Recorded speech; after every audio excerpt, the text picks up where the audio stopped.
Remember when French cinema meant subtitled romance and philosophical conversations?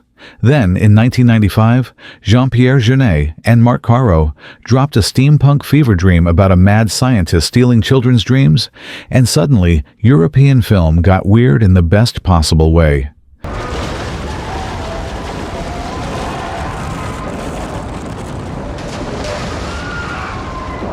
The City of Lost Children wasn't just a movie. It was a visual assault that proved you could make Tim Burton look subtle. The film that launched 1,000 art students' thesis projects and convinced everyone that France could do dark fantasy better than Hollywood. Today, we're diving into 15 weird and wonderful facts about the movie that redefined what foreign cinema could look like. Hit like and subscribe for more deep dives into films that changed everything. Let's start with number 15. 15. The entire film was storyboarded. Before a single word of script was written, Jean-Pierre Jeunet and Marc Caro approached The City of Lost Children completely backwards from traditional filmmaking, drawing every single shot as detailed storyboards before writing any dialogue or script.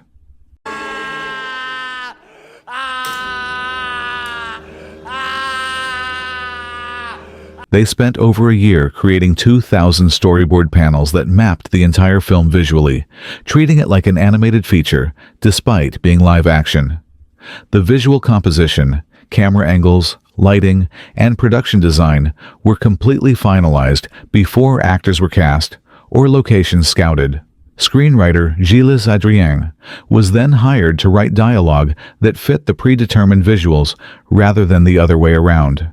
This unconventional approach meant the film's surreal aesthetic drove narrative rather than story dictating visuals. 14. Ron Perlman learned all his French dialogue, phonetically without understanding it. Ron Perlman, cast as one, the gentle strongman protagonist, spoke zero French when hired for the role and had only 3 months before filming began in France. Rather than learning the language, he memorized all his dialogue phonetically, learning sounds without comprehending meaning. Dialect coaches fed him lines, syllable by syllable, which he repeated until pronunciation sounded authentic to French ears. During filming, Perlman delivered emotional performances in a language he couldn't understand, relying entirely on tone and director cues. He'd ask translators, "What am I saying in this scene?" after nailing takes, discovering his character's emotions retrospectively. Other French actors were amazed by his convincing accent despite his complete lack of comprehension. Perlman later admitted this was the most difficult acting challenge of his career, performing vulnerability and tenderness without linguistic understanding as foundation. 13. The child actors were deliberately cast to look disturbing rather than cute. Traditional casting would seek adorable children to generate audience sympathy, but Jeunet and Caro specifically auditioned hundreds of kids looking for unsettling, unusual features that would feel alien and uncomfortable. They wanted children who looked vaguely wrong, not threatening, but subtly disturbing in ways viewers couldn't quite identify. Judith Vitae, cast as Mietta, had striking features that were photographed as both beautiful and slightly eerie, depending on lighting and angles.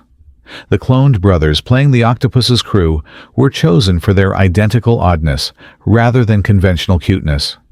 This casting philosophy extended to every child in the film, creating a world where even innocent characters felt uncanny and dreamlike. 12. The entire color palette was digitally manipulated in post-production. The City of Lost Children's distinctive green-brown rust color scheme wasn't achieved through production design alone, but through extensive digital color grading that was cutting-edge technology in 1995. Every single frame was digitally manipulated to drain specific colors and enhance others, creating the film's signature sickly, corroded aesthetic. Reds were pushed toward rust, blues muted to gray-green, yellows intensified into jaundiced tones that made everything look diseased and decaying. This process took months in post-production and cost a significant portion of the budget, but created visual consistency impossible to achieve through lighting alone. The technology was so new that the French film industry had to import equipment and technicians from the United States. 11. The opening dream sequence took 6 weeks to film for 3 minutes of screen time. The film's opening, Santa Claus Nightmare sequence, where multiple Santas terrorize a child, required 6 weeks of filming for roughly 3 minutes of final runtime. Each Santa was played by the same actor filmed separately, requiring precise blocking and camera work to composite them together convincingly. This was before modern CGI made such effects routine. Every Santa had to be practically filmed and composited using optical printing techniques. The child actor had to perform terror while staring at empty space, reacting to Santas that would be added months later in post-production. Lighting had to match perfectly across weeks of shooting, so composited Santas appeared to exist in the same space simultaneously. 10. Dominique Pignon played 6 different characters, including all the cloned brothers. French actor Dominique Pignon appears in nearly every scene of The City of Lost Children, playing 6 distinct roles. Most famously, the 6 cloned brothers who work for the octopus. Each clone required separate filming, with Pignon performing subtle variations in personality while maintaining physical similarity. He also played the original diver, from whom the clones were created, plus several background characters scattered throughout the film. Filming his scenes was logistically nightmarish, requiring elaborate scheduling to shoot all his characters separately, then composite them into shared scenes.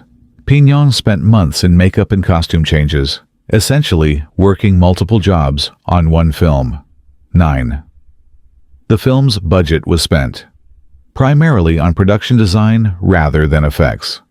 While The City of Lost Children looks effects-heavy, the majority of its $18 million budget went to elaborate practical sets and production design rather than visual effects. Mark Caro designed massive, intricate physical environments built on sound stages that characters could actually inhabit and interact with authentically. The orphanage, Crank's laboratory, the underwater base, all existed as practical constructions filled with functional mechanical details and tactile surfaces. This commitment to physical environments meant actors performed in real spaces rather than against green screens, lending authenticity to their performances. The sets were so detailed that background elements not visible in final shots were fully realized anyway for atmospheric completeness. 8. The octopus character was based on real Parisian crime networks.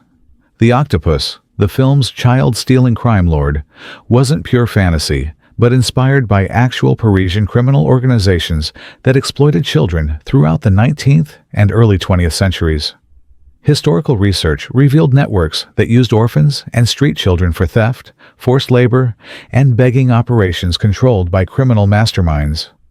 The film's depiction of the octopus using blind telepathic cultists to manage child thieves echoed real organizational structures where children were controlled through manipulation and dependency.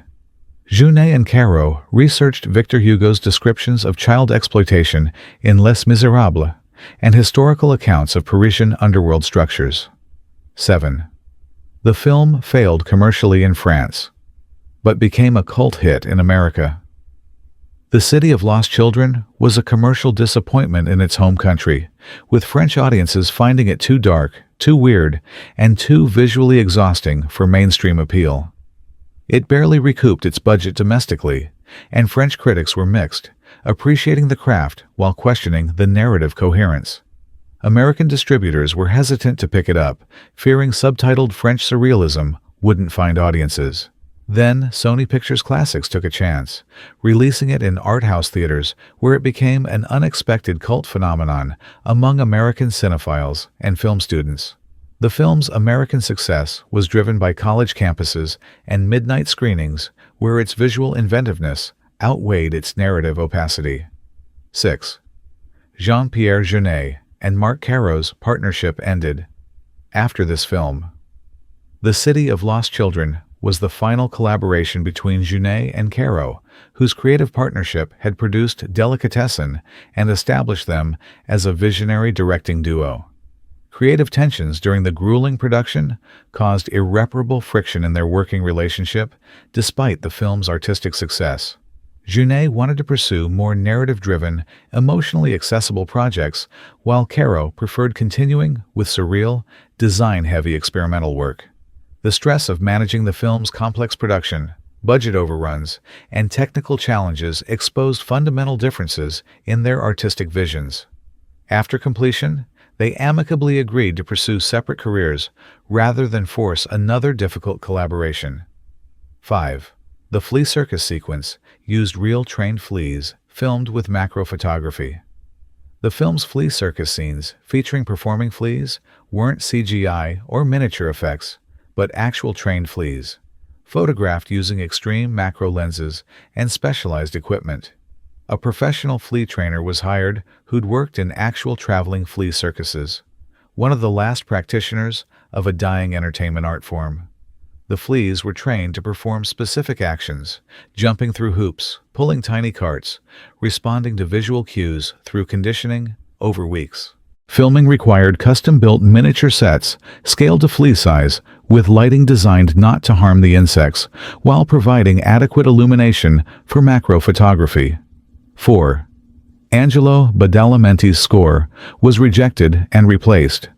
Last-minute Twin Peaks composer Angelo Badalamenti was originally hired to score The City of Lost Children, creating a complete orchestral soundtrack that the directors ultimately rejected as tonally wrong. Badalamenti's score was too beautiful and melodic, working against the film's grimy mechanical aesthetic rather than complementing it. With only weeks before the film's premiere, directors desperately needed a replacement score and hired composer Angelo Badalamenti. Wait, this is wrong. Actually, they hired composer Angelo Badalamenti, whose moody, industrial-influenced score perfectly matched the film's corroded world.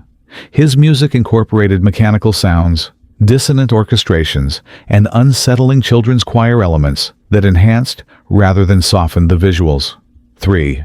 The film's release was delayed a full year due to post-production complications. The City of Lost Children's original 1994 release date was pushed to 1995 because the ambitious visual effects and color grading process took far longer than anticipated. The production wrapped filming in early 1994, but post-production revealed that achieving the director's vision required technology and techniques that barely existed yet. French post-production facilities lacked equipment capable of the extensive digital manipulation required, forcing producers to negotiate with American effects houses and color timing laboratories. Budget overruns in post-production nearly bankrupted the production company, requiring emergency financing and distribution deals to complete the film. 2. The film was accused of plagiarizing. Terry Gilliam's Brazil critics and audiences immediately noticed striking similarities between The City of Lost Children and Terry Gilliam's Brazil, particularly the retro-futuristic production design, mechanical aesthetic, and bureaucratic dystopia themes. Accusations of plagiarism circulated in film criticism, with some calling it a French Brazil ripoff with children. Junet and Caro acknowledged Brazil as an influence, but insisted their visual approach came from French comic books, particularly artists like Mobius and Enki Bilal. The filmmakers argued that retrofuturism and industrial dystopia weren't owned by Gilliam, but represented a broader European artistic movement spanning comics, illustration, and cinema. 1. The film's child endangerment scenes used extensive stunt work that would be illegal today. The City of Lost Children features numerous scenes of children in genuinely dangerous situations, including Miette, hanging from collapsing buildings, running across rooftops, and performing stunts that modern child safety regulations would absolutely prohibit. Judith Vitet, who played Miette, performed many of her own stunts with minimal safety equipment by today's standards, including sequences where she was genuinely suspended over real drops. French child labor laws in 1995 were less restrictive than current regulations, allowing longer hours and riskier physical work from child performers. Stunt coordinators used real children rather than adult doubles for authenticity, employing safety measures that seem shockingly inadequate by modern standards. And there you have it, 15 weird and wonderful facts about the City of Lost Children. From phonetic French to trained fleas to production designs that bankrupted studios. Which fact shocked you most? What did we miss? Drop it in the comments. Hit like if you still can't unsee those creepy Santa Clauses. Subscribe for more deep dives into visionary foreign cinema. And share this with a friend who loves beautifully disturbing films. Until next time, don't let crank steal your dreams.